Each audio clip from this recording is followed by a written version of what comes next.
देख पिला माने एटा होची आम कॉलेज रो सब्जेक्ट अनुसार के टाइम टेबलटा मो बनेछि हमर 2026 +2 बोर्ड एग्जाम रो जा कॉलेज रे यदि एई सहित मैच होची देन बहुत बढ़िया कथा नले मो पूरा फुल डाटा छाड़ी देछि फर्स्ट वीडियोटा रे तमे सेटा नै चेक करके नोट कर देबो कार को सब्जेक्ट को डेट रे अछि एटा देखि देई था साइंस पिला मानकर जहाँ भी सब्जेक्ट अच्छी आम कॉलेज वाइज सेटा ही आम देखा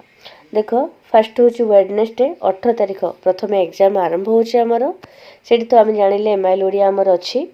तापर साइंस पिला मानकर ट्यूसडे रे माने 24 तारिख रे 24/2 माने 6 दिन गैप रे 6 डे गैप रे तमर पुणी इंग्लिश अच्छी एमआईएल एग्जाम हम 18/2 पुणी 6 दिन गैप रे 24/2 रे तमर हम इंग्लिश एग्जाम तापर आसला 4 डे गैप रे 4 दिन गैप रे तमर 28/2/2026 माने शनिवार सैटरडे रे तमर फिजिक्स एग्जाम अच्छी इंग्लिश एग्जाम रो 4 दिन गैप रे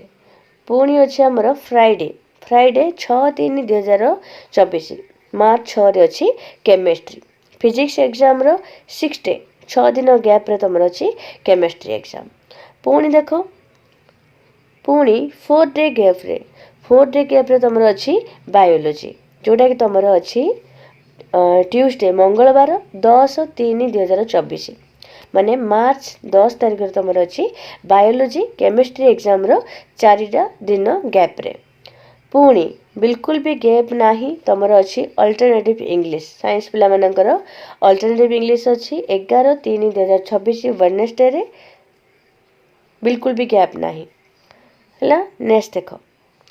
नेक्स्ट अच्छी माने 10 रे जदि अच्छी हमर बायोलॉजी देन 11 रे अच्छी हमर साइंस पिला मानकर अल्टरनेटिव इंग्लिश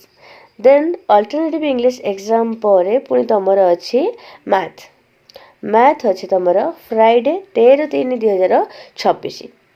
2 डेज गैप रे कारण 11 तारिख जदि अल्टरनेटिव इंग्लिश होची देन 13 तारिख दिन तमर हबो मैथ एग्जाम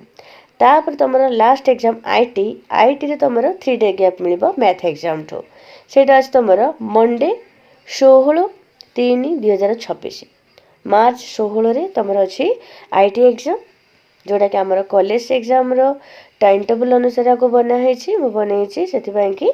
जदि ए सहित मैच होची देन त मानो बहुत सुविधा हे गेला जदि होनी मध्य मोर प्रीवियस वीडियो देखि दबो सेठी सब जिंस नोट कर दबो ओके ऑल द बेस्ट।